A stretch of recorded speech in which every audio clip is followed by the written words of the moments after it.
সংবাদ সম্প্রসারণে সবাইকে স্বাগত জানাচ্ছি। আমি ঝুমি রহমান। দিনের বাছাই করা সংবাদ এবং এর পর্যালোচনা নিয়ে সংবাদ সম্প্রসারণে আজ অতিথি হিসেবে অনলাইনে যুক্ত আছেন মাছরাঙা টেলিভিশনের প্রধান সম্পাদক রেজওয়ানুল হক রাজা এবং সিনিয়র সাংবাদিক গোলাম মুর্তজা। স্বাগত দুজনকেই আজকের সংবাদ সম্প্রসারণে। আলোচনা শুরু করব দুই বিশ্ববিদ্যালয়ে দুইজনকে পিটিয়ে হত্যার ঘটনা এবং মব জাস্টিসের নামে যেই কাজগুলো চলছে সাম্প্রতিক সময়ে। আসলে রেজওয়ানুল হক রাজা, আপনার কাছে প্রশ্ন রাখতে চাই, মব জাস্টিস এগুলো কিভাবে হয়? কাউকে চোর সন্দেহে বা কারো উপর যদি কারো কোনো ক্ষোভ থাকে, কোনো অন্যায় করে থাকে, তাকে এভাবে পিটিয়ে মেরে ফেলা, এটি কি কোনো জাস্টিসের আওতায় পড়ে কিনা? রেজওয়ানুল হক রাজা। জি, ধন্যবাদ আপনাকে। এই ব্যাপারে তো আইন উপদেষ্টা সন্ধ্যার পরে যে একটা ব্রিফিং করেছেন এবং তারও আগে স্বরাষ্ট্র উপদেষ্টা আজকে ঢাকা মেট্রোপলিটন পুলিশ হেডকোয়ার্টার থেকে বেরিয়ে সাংবাদিকদের যা বলেছেন, তাদের বক্তব্যটাই যদি আমি ধরি, আমার নিজের বক্তব্য না দিয়ে, তারা নিজেরাই বলেছেন যে এইভাবে নিজের হাতের কারো হাতে আইন তুলে নেওয়ার ইখতিয়ার কারো নাই। কেউ যদি অপরাধী হয়, যেমন ধরেন ঢাকা বিশ্ববিদ্যালয়ের যে যুবককে পিটিয়ে হত্যা করা হলো, তার বিরুদ্ধে অভিযোগ ছিল যে সে চোর, সে মোবাইল ফোন চুরি করেছে। তো চোরের চুরি করার জন্য তো আইন আছে, চোরের শাস্তি কি হতে পারে, কিভাবে তার বিচার হবে? কোনোভাবেই মব জাস্টিসটা একেবারেই ইলিগাল। এখানে কোনো আইনের প্রয়োগ হয় না। মানুষ একদল লোক জড়ো হয়ে তার ইচ্ছা মতো করে কি বলে বিচার করে আর কি। এটা কোনো লিগ্যাল কোনো কিছুই না। আইন উপদেষ্টা পরিষ্কার করে বলেছেন যে এই ঘটনায় সরকার মর্মাহত এবং এটা যাতে কোনোভাবেই এটা যাতে না হয় সেটার জন্য সরকার কঠোর ব্যবস্থা বা পদক্ষেপ বা অবস্থান নিচ্ছে তিনি বললেন। আমরা আসলে দেখতে চাই যে আসলে এরকম ঘটনার পুনরাবৃত্তি যাতে না হয়। একটা টেন্ডেন্সি কিন্তু আছে, যেহেতু আপনি দেখেন যে সেনাবাহিনীকে বিচারিক ক্ষমতা দিয়েছে সরকার, সেটিও কিন্তু যে একেবারে কোনো ভিত্তি নাই, তা মানে ভিত্তি আছে তো। যেমন ধরেন পুলিশ বাহিনী, তারা এখন পর্যন্ত পুরোপুরি আপনার কাজ করছে না, অনেকেই এখনো কাজে যোগ দেয়নি। তো যার ফলে আইন শৃঙ্খলা সিচুয়েশন একটা তৈরি তো হয়েছে। এবং এই মব জাস্টিস, দুটো বিশ্ববিদ্যালয়ের যে দুটো ঘটনা এবং আরো কিছু কিছু ঘটনা, আইন শৃঙ্খলা পরিস্থিতি কিছুটা নাজুকতা তো রয়েছে, সেই কারণে এই সিদ্ধান্ত। এবং আমি মনে করি যে অবশ্যই অবশ্যই মব জাস্টিসের মাধ্যমে পিটিএ বা বিচার বহির্ভূত হত্যাকাণ্ড, এটা কোনোভাবে অ্যাকসেপ্টেবল না। এটা অন্তত এই সরকারের আমলে কোনোভাবেই এটা এক্সপেক্টেড না। এবং এর বিরুদ্ধে যে কঠোর ব্যবস্থা নেওয়ার কথা, যে অঙ্গীকার, যে প্রতিশ্রুতি আইন উপদেষ্টা দিয়েছেন বা স্বরাষ্ট্র উপদেষ্টা দিয়েছেন, সেটির সেটির মানে সেটার জন্য কার্যকর ব্যবস্থা নেওয়া দরকার। শুধু মুখে বললে তো হবে না। আপনি আহ, আপনি সেরকম ইফেক্টিভ একটা মেজার যদি না নেন, তাহলে তো বাকি যারা এরকম সুযোগ পেলেই এই ধরনের ঘটনা ঘটাতে আগ্রহী, ধরুন যে বলা হচ্ছে না যে আমরা তো ধরেন নতুন দেশ পেয়েছি, দ্বিতীয় স্বাধীনতা পেয়েছি। এই স্বাধীনতার পর পর কিন্তু এক ধরনের লোক থাকে যারা একটা সুযোগ নেয়, তারা তাদের নিজস্ব এজেন্ডা বাস্তবায়ন করে। আমার আরেকজনের প্রতি রাগ আছে, তাকে আমি একটা পরিস্থিতির মধ্যে ফেলে দিয়ে আমি একটা রাস্তায় একটা বিচার করে তার মৃত্যু অথবা তাকে মারধর করলাম। এ ধরনের টেন্ডেন্সি আমাদের অনেকের মধ্যে আছে, যারা সুযোগের সন্ধানে থাকে। তো সেই ব্যবস্থাগুলির বিরুদ্ধে যদি দৃষ্টান্তমূলক ব্যবস্থা অথবা কার্যকর ব্যবস্থা না নেওয়া হয়, তাহলে কিন্তু এই ধরনের ঘটনা ঘটতে পারে। আমি আশা করবো এই দুটো মৃত্যু খুবই মানুষকে টাচ করেছে। মানুষ এটা নিয়ে ফেসবুক তো মানুষের কথা বোঝা যায়, মানুষের মনোভাব বোঝা যায়। মানুষ খুবই ক্ষুব্ধ যে অন্তত এই সরকারের আমলে কেন এই ধরনের ঘটনা ঘটবে। তো মানুষের এই মনোভাব নিশ্চয়ই সরকারে যারা আছেন তারা এটা পড়তে পেরেছেন এবং তারা যা বলেছেন, তাতে তারা একটা বিষয়টাকে গুরুত্বের সঙ্গে নিয়েছেন বলেই মনে হচ্ছে। এবং আমি আশা করব যে এই ধরনের ঘটনার পুনরাবৃত্তি যাতে আর না হয়, আর যাতে কোনো নিরীহ মানুষের প্রাণ, অথবা নিরীহ না হলে অপরাধীরও প্রাণ নেওয়ার অধিকার আমাদের সাধারণ মানুষের নেই। জি এটা বিচারের মধ্যে দিয়ে নির্ধারিত হবে তার ভাগ্য। জি, ধন্যবাদ। গোলাম মুর্তজা, এবারে আপনার কাছে আসি। ধন্যবাদ আপনাকে। এইখানে আমাদের উপদেষ্টাদের পক্ষ থেকে দুইজন উপদেষ্টার কথা যেটা রাজা ভাই বললেন, যে বক্তব্য এসেছে সেটাই প্রত্যাশিত, সেই জায়গাটিতে কোনো সমস্যা নেই। তারা বিষয়টিকে অত্যন্ত গুরুত্ব দিয়ে নিয়েছেন এবং তারা নিশ্চিত করতে চেয়েছেন আইনের শাসন, এবং আমি বিশ্বাস করি যে সেটা হবেও। কিন্তু আমার যে জায়গাটাতে একটু প্রশ্ন আছে, বড় রকমের প্রশ্ন আছে, গত 7 সেপ্টেম্বর প্রথম রাজশাহী বিশ্ববিদ্যালয়ে সাবেক ছাত্রলীগের একজন নেতাকে পিটিয়ে হত্যা করা হলো।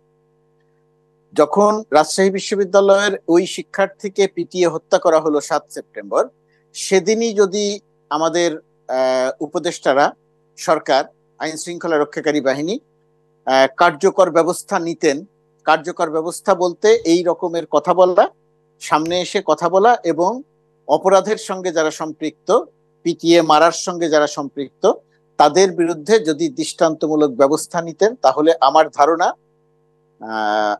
গতকালকে জাহাঙ্গীরনগর বিশ্ববিদ্যালয়ে সাবেক ছাত্রলীগ নেতাকে পিটিয়ে হত্যার ঘটনা এবং ঢাকা বিশ্ববিদ্যালয়ের ফজলুল হক হলে একজন সাধারণ মানুষকে পিটিয়ে হত্যার ঘটনা ঘটতো না। আমার ধারণা এই ঘটনাটি ঘটতো না। আজকে যেই 3টি 7 তারিখ থেকে 18 তারিখ, এই কয়েকদিনের মধ্যে 16-17 এই কয়েকদিনের মধ্যে যে 3 জনকে হত্যা করা হলো পিটিয়ে, এখন এই ঘটনাটা আসলে পরিবর্তিত বাংলাদেশে মানুষকে অনেক বেশি ক্ষুব্ধ করেছে। ক্ষুব্ধ করার একটা কারণ, একটা স্বৈরাচার দানবীয় শেখ হাসিনা সরকারকে এদেশের মানুষ রক্ত দিয়ে পতন ঘটিয়েছে, দেশ থেকে বিতাড়িত করেছে। আমরা যে নতুন একটা বাংলাদেশ পেয়েছি ডক্টর মোহাম্মদ ইউনূসের নেতৃত্বাধীন যে সরকার, সেই সরকারটি একটা মানবিক সরকার।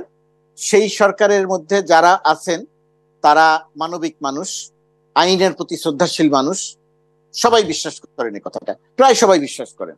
তো তারা দেশ পরিচালনার দায়িত্বে থাকা অবস্থাতে ঢাকা বিশ্ববিদ্যালয়, রাজশাহী বিশ্ববিদ্যালয় বা জাহাঙ্গীরনগর বিশ্ববিদ্যালয়ের মতো পাবলিক বিশ্ববিদ্যালয়ে এই রকমের ঘটনা ঘটবে, মানুষকে পিটিয়ে হত্যার ঘটনা ঘটবে, এটা কোনো বিবেচনাতেই মেনে নেওয়া যায় না। মানুষ তো আসলে পেছনেরটা খুব দ্রুত ভুলে যায়। ছাত্রলীগ যেভাবে আবরারকে পিটিয়ে হত্যা করেছিল, মানুষ সেই কাহিনীটা এখন অতটা মনে রাখেনি। আবরারকে পিটিয়েছে সারা রাত ধরে, মাঝখানে তারা খেলা দেখতে গেছে, বিরতি নিয়েছে, আবার এসে পিটিয়েছে, তার পরিপ্রেক্ষিতে তো আবরার মারা গেছে। আর ঢাকা বিশ্ববিদ্যালয়ের ফজলুল হক কলেজে যে ছেলেটিকে মারা হলো, সেই ছেলেটির কথা খেয়াল করে দেখেন, সে মোবাইল চুরি করেছে, এই সন্দেহে আপনি তাকে পেটালেন। তর্কের জন্য ধরে নিলাম সে মোবাইল চুরি করেছে, সে মোবাইল চোরই। বলা হচ্ছে মানসিকভাবে সে অসুস্থ নয়, আমি সেটাও ধরে নিলাম যে না, সে মানসিকভাবে সুস্থ। আপনারা পেটানোর একটু সময়ও নেওয়া হয়েছে, তাকে খাওয়ানো হয়েছে। আমি আসছি যে এই যে তার যে পরিচিতি দিচ্ছেন আপনারা শিক্ষার্থীরা, তা আপনাদের এই পরিচিতির কারণে আপনারা তাদেরকে পেটাবেন, তাকে পেটাবেন, এই অধিকার আপনাদেরকে কে দিয়েছে? কেউ দিয়েছে, কেউ দেয়নি।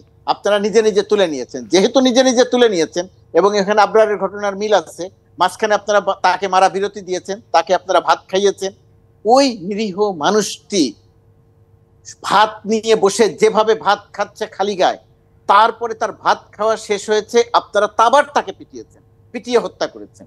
এটা যে কতটা নির্দয়, নির্মম, নিষ্ঠুর, শুধু কথা দিয়ে এই সমস্যার সমাধান করা যাবে না। 4 জন বা 5 জনকে গ্রেপ্তার করা হয়েছে, সেই গ্রেপ্তার করারা ভিডিও ফুটেজ দেখে সাক্ষ্য প্রমাণের ভিত্তিতে প্রমাণ করতে হবে যে এরাই হত্যাকাণ্ড ঘটিয়েছে। যদি সত্যি হয়, দৃষ্টান্তমূলক শাস্তি, একেবারে সর্বোচ্চ পর্যায়ের শাস্তি দরকার। কোনো অবস্থাতেই এই জায়গাটাতে আপোষ করা যাবে না। জাহাঙ্গীরনগর বিশ্ববিদ্যালয়ে ছাত্রলীগের যে ছেলেটাকে মারা হয়েছে, ছাত্রলীগ থেকে এই কাজটি করতো, যে কাজটি ছাত্রলীগ নেতার সঙ্গে করা হয়েছে।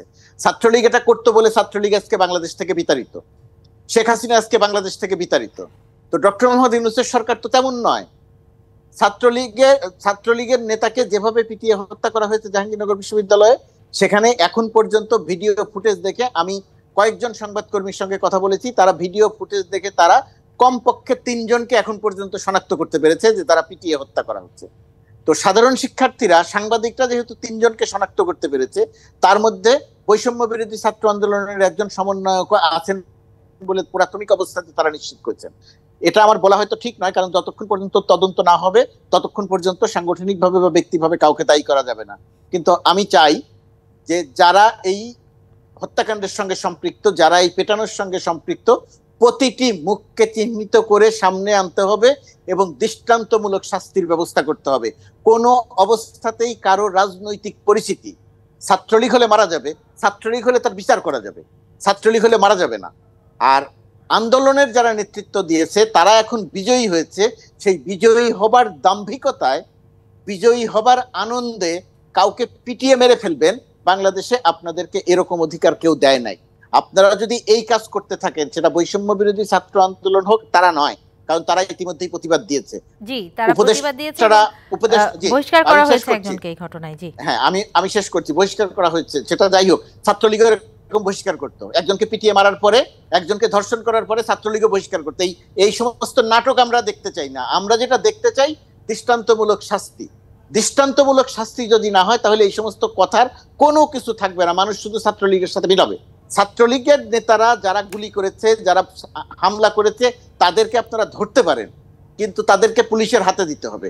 আর এখানে পুলিশের আরেকটা দায়িত্ব, সেটা হচ্ছে অপরাধীদের চিহ্নিত করে ধরার ব্যবস্থা করা। পুলিশ যেভাবে হাত পা গুটিয়ে বসে আছে, প্রশাসন যেভাবে হাত পা গুটিয়ে বসে আছে, এইটা হলে কিন্তু আইন শৃঙ্খলা পরিস্থিতি নিয়ন্ত্রণ করা খুব কঠিন হবে। আইন শৃঙ্খলা পরিস্থিতি নিয়ে আলোচনা করব, আমাদের একটি বিরতির সময় হচ্ছে, বিরতি নিয়ে ফিরছি, যুক্ত থাকুন দর্শক। সালাম স্টিল নিবেদিত সংবাদ সম্প্রসারণে একটি বিরতি নিচ্ছি, সঙ্গেই থাকুন। বিরতির পর আবারও স্বাগত সালাম স্টিল নিবেদিত সংবাদ সম্প্রসারণে। আজ আমাদের সাথে অনলাইনে যুক্ত আছেন মাছরাঙা টেলিভিশনের প্রধান সম্পাদক রেজওয়ানুল হক রাজা এবং সিনিয়র সাংবাদিক গোলাম মুর্তজা। দুজনকে আরও একবার স্বাগত জানাচ্ছি। এবারে আলোচনা করতে চাই আইন শৃঙ্খলা নিয়ন্ত্রণে প্রশাসনের ব্যর্থতা নিয়ে। বিএনপি মহাসচিব কথা বলেছেন, পাশাপাশি সেনাবাহিনীকে বিচারিক ক্ষমতা দেওয়া হয়েছে সারা দেশব্যাপী, সেটিরও সমালোচনা করেছেন তিনি। বর্তমানে দেশের আইন শৃঙ্খলা পরিস্থিতি যে অবস্থায় দেখা যাচ্ছে, কিছুক্ষণ আগে আমরা আলোচনা করছিলাম শিক্ষাঙ্গনের আইন শৃঙ্খলা পরিস্থিতি নিয়ে, সেখানে আসলে সেনাবাহিনীকে যে ক্ষমতা দেওয়া হলো সেটি আসলে ঠিক হলো কিনা, বিএনপির মহাসচিবের দৃষ্টিকোণ থেকে যে মন্তব্য, সবকিছু মিলে রেজওয়ানুল হক রাজা আপনার মন্তব্য জানতে চাই। যে দেখুন, সরকার এরকম একটা মেজর সিদ্ধান্ত যখন নিয়েছে তখন তো এর একটা কারণ তো নিশ্চয়ই আছে। আমরা তো একটু আগে যে আলোচনাটা করছিলাম, এই যে দুটো বিশ্ববিদ্যালয়ে দুটো ঘটনা ঘটে গেল, এবং এর আগে গোলাম মুর্তজা উল্লেখ করেছেন এর আগে রাজশাহীতেও এরকম একটা ঘটনা ঘটেছে, এবং মুর্তজাও বলেছে, আমিও এর আগে বলেছি যে পুলিশ কিন্তু মুর্তজার ভাষায় হাত পা গুটিয়ে অনেকখানি বসে আছে।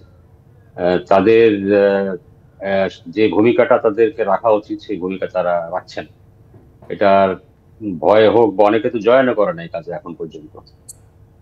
এবং পুলিশের যে ইমেজ তৈরি হয়েছে গত 15 বছরে, পুলিশ যেভাবে বিহেভ করেছে, তারা সেটার কারণে এই পুলিশকেও আপনার ছাত্র জনতার এই আন্দোলনের একটা প্রতিপক্ষ কিন্তু পুলিশ, শুধু সরকার না, শুধু রাজনৈতিক সরকার না, আওয়ামী লীগ সরকার না, পুলিশও একটা প্রতিপক্ষ ছিল, কারণ পুলিশের প্রতিও মানুষের অনেক ক্ষোভ ছিল।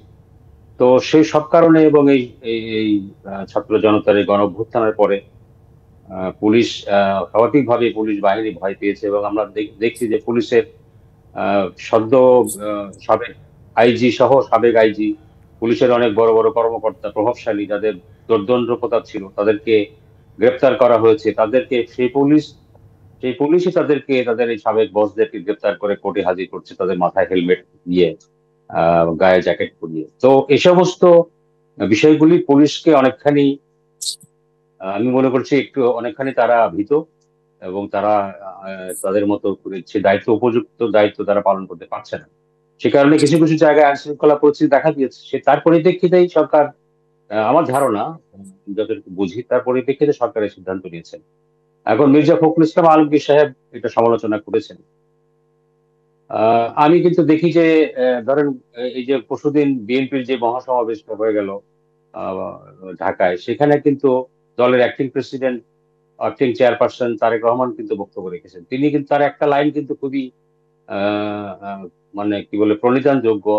তিনি বলেছেন যে এই সরকারকে সর্বতোভাবে সহায়তা করতে হবে, কোনোভাবেই এই সরকার যদি ব্যর্থ না হয়, আমাদের সবাইকে সেজন্য তাদেরকে সহযোগিতা করতে হবে। তিনি আরো বলেছেন এই সরকারের ব্যর্থতা মানে আমাদের সবার ব্যর্থতা। এটি আমি মনে করি যে তারেক রহমানের এই সাম্প্রতিক বক্তব্য, বিশেষ করে সাম্প্রতিক বক্তব্যগুলি খুবই সংযত এবং খুবই কনস্ট্রাকটিভ বলে আমার কাছে মনে হয়। তো সেই কথার সঙ্গে জনাব মির্জা ফখরুল ইসলাম আলমগীরের এই বক্তব্যটা বা মন্তব্যটা ঠিক মেলে না। তো সরকারকে সহযোগিতা আমাদের করতে হবে, আসলে অবশ্যই সহযোগিতা করা দরকার, কারণ যে প্রতিষ্ঠান, সবগুলি প্রতিষ্ঠান তো আপনার ধ্বংস হয়ে গেছে। আপনি আইন শৃঙ্খলা পরিস্থিতি বলেন, আপনি বিচার বিভাগ বলেন, আপনি অর্থনীতি বলেন, এই সমস্ত প্রতিষ্ঠান বা এই সমস্ত ক্ষতি যা হয়েছে দেশের বিগত শাসন আমলের অপশাসনের কারণে, সেইগুলি যে সংস্কার করাই তো এই সরকারের প্রধান ম্যান্ডেট। ছাত্র জনতার আন্দোলন, ছাত্র জনতার এই সরকারকে ক্ষমতায় বসিয়েছে রাষ্ট্র সংস্কার করার জন্য, রাষ্ট্র নতুন বন্দোবস্তের জন্য। এবং সেটা করার পরে এই সরকার একটা নির্বাচন দিবে, পরবর্তীতে রাজনৈতিক সরকার ক্ষমতায় আসবে, এটাই তো কথা। তো এই সরকারকে সেই কাজগুলি তো করতে দিতে হবে। তাদেরকে যদি আমরা বাধা দেই বা তাদের কাজে যদি এখনই সমালোচনা করি, কিছু কিছু সমালোচনা হবে যেগুলি তারা ব্যর্থ হচ্ছে, সেই জায়গাটায় অবশ্যই সমালোচনা করতেই হবে তাদেরকে সঠিক জায়গায় রাখার জন্য। জি। কিন্তু তাদের পদক্ষেপের সমালোচনা যদি আমরা প্রশ্ন তুলি এবং দলের মধ্যে থেকে যদি দুই ধরনের বক্তব্য আসে, সেটা খুব একটা প্রত্যাশিত না। সেই হিসাবে আমি মনে করি যে যদি আর্মি বিচারিক ক্ষমতা দেওয়ার পরে তাদের এই বিচারিক ক্ষমতার অপপ্রয়োগ যদি আমরা দেখি, যদি এটা নিয়ে কোনো সমস্যা তৈরি হয়, যদি দেখা যায়, তখন আপনি এই সমস্ত কথাবার্তা আপনি বলতে পারেন। কিন্তু তার আগেই এই ধরনের মন্তব্য আমি মনে করি যে একটু দেখা দরকার। বিচারিক ক্ষমতা দেওয়ার পরে আর্মি কিভাবে তার দায়িত্ব পালন করছে সেটি দেখে তার পরিস্থিতি যদি মানে উন্নতি হয় তো কিছুটা সময় ওয়েলকাম করা বর্তমান যেতে পারে। সরকারকে তার পদক্ষেপগুলো নিয়ে যেগুলো নিচ্ছেন সেটি প্রমাণ করার জন্য প্রয়োজন। আমি একটু গোলাম মুর্তজার কাছে আসতে চাই। প্রথমত কথা, মির্জা ফখরুল ইসলাম আলমগীর বিএনপির মতো বড় একটা রাজনৈতিক দলের মহাসচিব এবং তিনি নিজে একজন খুবই সজ্জন মানুষ হিসেবে পরিচিত, একজন শিক্ষক সুলভ রাজনীতিবিদ। তিনি তার জায়গা থেকে অথবা যে কেউ তাদের জায়গা থেকে সরকার গৃহীত যে কোনো কর্মকাণ্ডের আলোচনা এবং সমালোচনা করতে পারেন, কারণ আমরা ইতিপূর্বে যে বাংলাদেশে ছিলাম সেই বাংলাদেশে সমালোচনা করাটা, কথা বলাটা এক ধরনের ভয়ের মধ্যে থেকে আমাদের করতে হতো। ছাত্র জনতার যে অভ্যুত্থান, সেই অভ্যুত্থানের পরিপ্রেক্ষিতে যে অবস্থা তৈরি হয়েছে, সেই অবস্থাতে আমরা স্বাধীনভাবে কথা বলতে পারি, সমালোচনা করতে পারি।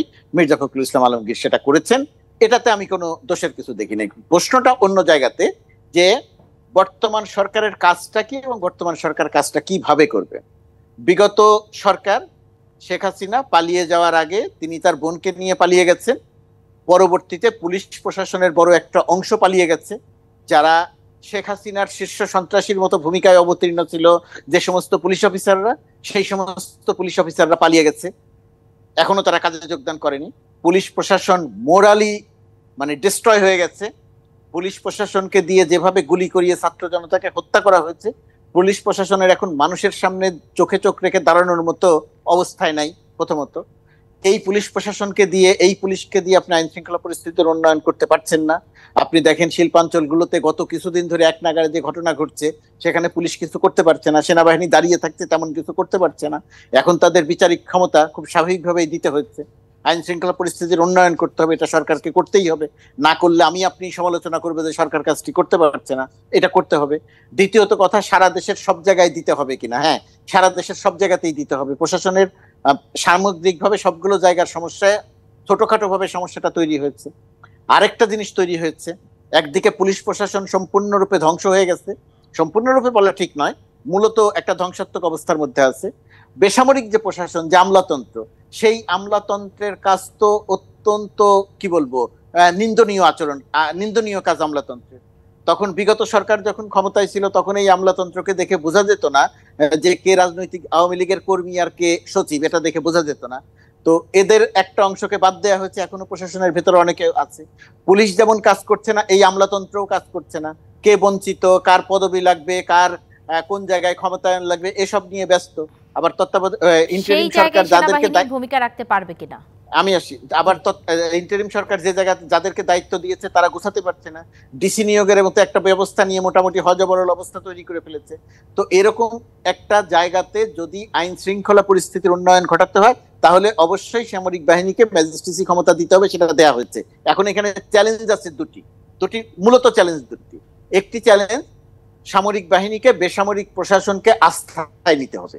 কারণ বেসামরিক প্রশাসন যেভাবে দেশ চেনে, প্রতিটা অঞ্চল চেনে, জানে, সামরিক বাহিনী সেইভাবে চেনে না। যদি বেসামরিক প্রশাসনে এখন যারা আছেন তাদেরকে আস্থায় নিতে হবে, তাদের সহায়তা নিতে হবে। আর 2 নম্বর, বেসামরিক প্রশাসন যারা চুপচাপ বসে আছেন, মজা দেখছেন, সেই মজা দেখা আলাদেরকে অবস্থান পরিবর্তন করে সামরিক বাহিনীকে সহায়তা করতে হবে। এই আমরা এ যাবৎকালে সব সময় দেখেছি বেসামরিক প্রশাসন এবং পুলিশ সামরিক বাহিনীকে সহায়তা দেওয়ার মানসিকতা নিয়ে সামনে এগোয় না, এবং সামরিক বাহিনীরও যে আচরণ থাকে সেই আচরণটা পারস্পরিক আস্থা এবং শ্রদ্ধা অর্জনের থাকে না, এক ধরনের কমান্ড করার একটা অবস্থা। জি, তারা দুজনেই নিশ্চয়ই সমন্বয়ের মাধ্যমে কাজ করবে। যে আমাদের দুজনেরই সমন্বয়ের মাধ্যমে এসেই আইন শৃঙ্খলা পরিস্থিতির উন্নয়ন ঘটাতে হবে। জি, ধন্যবাদ। আরেকটি বিরতির সময় হয়েছে, বিরতি নিয়ে ফিরছি, সঙ্গে থাকুন। সালাম স্টিল নিবেদিত সংবাদ সম্প্রসারণে বিরতির পর আবারও স্বাগত। সালাম স্টিল নিবেদিত সংবাদ সম্প্রসারণে আজ আমাদের সাথে অনলাইনে যুক্ত আছেন রেজানুল হক রাজে এবং গোলাম মুর্তজা। স্বাগত আরও একবার। এবারে ডলার সংকট নিয়ে যেই গ্যাস এবং বিদ্যুৎ আমদানির সমস্যা হবে না, বিদ্যুৎ জ্বালানি উপদেষ্টা আজকে এই কথাটি বলেছেন। পাশাপাশি আর্থিক খাত সংস্কারে বিশ্বব্যাংক সাহায্য করবে। এগুলো আসলে কতটুকু আশা দিচ্ছে এবং সত্যিকার অর্থে বিদ্যুৎ এবং গ্যাসের যে অনিয়ম দীর্ঘদিন ধরে আমরা দেখে আসছি সেটি পরিবর্তনের কোনো চিহ্ন দেখতে পাচ্ছেন কিনা, রেজানুল হক রাজা? জি, নিশ্চয়ই, অবশ্যই। বর্তমান সরকারের যারা দায়িত্ব নিয়েছেন তারা, বিশেষ করে বিদ্যুৎ জ্বালানি খাতে যিনি দায়িত্বে আছেন, তিনি খুবই অভিজ্ঞ মানুষ এবং এই খাতে তার যথেষ্ট বুৎপত্তি আছে। আমি আশা করি যে, এবং ডক্টর মোহাম্মদ ইউনূসের নেতৃত্বাধীন বর্তমান সরকার, ডক্টর ইউনূস বিদেশে তার একটা উজ্জ্বল ভাবমূর্তি রয়েছে এবং সে কারণে এই সরকারের প্রতি বিদেশিরা, বিদেশি দাতা সংস্থারা বা দেশ, তারা এগিয়ে আসছে। বাংলাদেশের যে নতুন করে গড়ে ওঠার যে দায়িত্ব, গড়ে তোলার যে দায়িত্ব সরকারের কাঁধে পড়েছে, সেই ক্ষেত্রে সবাই সহযোগিতা করতে এগিয়ে আসছেন। এবং ডলার ক্রাইসিস যেটা একটা বড় সমস্যা তৈরি হয়েছিল, এবং বিদ্যুৎ খাতের ডলার ক্রাইসিসটা বিদ্যুৎ খাতের উপর একটা বিরূপ প্রভাব ফেলেছিল। তাছাড়া আপনার লুটপাট বা অন্যান্য অনিয়ম দুর্নীতির কথা তো, ব্যাপারটা তো আছে। সব মিলে একটা একটা নাজুক অবস্থায় পড়েছিল এই খাতটা। তো বর্তমান সরকার তো নিশ্চয়ই যোগ্য লোকের হাতে যখন দায়িত্বটি পড়েছে, তখন আমরা আশা করতেই পারি, এবং বিদেশিরা যেভাবে সাড়া দিচ্ছেন তাতে আশা করতে পারি যে এই খাতটি ঘুরে দাঁড়াবে এবং আমাদের যে সমস্যাগুলি তৈরি হয়ে আছে দীর্ঘদিন থেকে, যেটি আস্তে আস্তে দূর হবে। জি, ধন্যবাদ। গোলাম মুর্তজা, এবার আপনার কাছে আসি। প্রথমত কথা, আর্থিক সংকট, ডলার সংকট এই জায়গায় সংকটটি হবে না। এই সংকটটি আগেও যে ছিল তা না। শেখ হাসিনা সরকার যেহেতু বিদেশ থেকে লোন আনতো এবং টাকা লুটপাট এবং পাচারের সুযোগ করে দিত, সেই কারণে সংকটটা তৈরি হয়েছে। বর্তমান সরকারের এই সংকটটা শেখ হাসিনা সরকারের যে লুটপাট, সেই লুটপাটের মানে ধারাবাহিকতায় একটা সংকটে পড়েছে। ডক্টর মোহাম্মদ ইউনূসের নেতৃত্বাধীন সরকার যে সমস্ত জায়গা থেকে অর্থ সহায়তা আসার কথা সবগুলো জায়গাতেই আসবে, কারণ আন্তর্জাতিক অঙ্গনে তার যে ভাবমূর্তি, এই সংকটটি হবে না, টাকা পাওয়া যাবে। এবং বর্তমান সরকারে যারা আছেন, ডক্টর মোহাম্মদ ইউনূস সহ, তারা টাকা চুরি করবেন না, পাচার করবেন না, লুট করবেন না, জালিয়াতি করবেন না। সুতরাং এটাও একটা আশার কথা। কিন্তু সবকিছুর পরেও বিদ্যুৎ এবং জ্বালানি সেক্টর, এই জায়গাটিতে হুট করে পরিবর্তনটা খুব কঠিন। যে পরিমাণ লুটপাট হয়েছে, যে পরিমাণ চুরি হয়েছে, যে পরিমাণ অনিয়ম হয়েছে, বিদ্যুৎ উৎপাদন না করে টাকা দেওয়া হয়েছে। ধরেন আমি আপনি প্রতিটি বিদ্যুৎ বিলের প্রতিটি ইউনিটের টাকা দিয়েছি, টাকা পরিশোধ করেছি, কিন্তু আদানির কাছে বাংলাদেশের এরকম বিপুল পরিমাণ টাকা বাকি পড়ে থাকলো কেন? বাকি পড়ে থাকলো তার কারণ, শেখ হাসিনা আমাদের থেকে টাকা নিয়েছেন, সেই টাকা নিয়ে তার কিছু পছন্দের ব্যবসায়ী, যে এসালম বলেন, সামিট বলেন, এদেরকে দিয়ে টাকা পাচার করিয়েছেন। এক একজন সিঙ্গাপুরে গিয়ে সাম্রাজ্য করে তুলেছেন। তো বর্তমান সরকারের সময় নিশ্চয়ই এই কাজটি হবে না, নিশ্চয়ই না। কারণ আমি বিশ্বাস করি যে এই কাজটি হবে না। যিনি জ্বালানি উপদেষ্টা আছেন, যিনি প্রধান উপদেষ্টা, অন্যান্যরা যে উপদেষ্টা আছেন, যেহেতু এখানে চুরি জালিয়াতি হবে না, সেই কারণে অর্থটাও আসবে। সুতরাং সরকারকে যদি সুযোগ দেয়া যায়, সময় দেয়া যায়, তারা যদি ধীরস্থির ভাবে কাজ করতে পারেন, সংকটটা আস্তে আস্তে যাবে, কিন্তু এই সংকট কেটে যাবে। জি, ধন্যবাদ জানাচ্ছি। আমাদের সময় একেবারে শেষ হয়ে এসেছে। শেষ করছি আজকের আয়োজন। আপনাদের দুজনকেই ধন্যবাদ। দর্শক, এই ছিল সালাম স্টিল নিবেদিত সংবাদ সম্প্রসারণে। ডিবিসির সঙ্গেই থাকুন।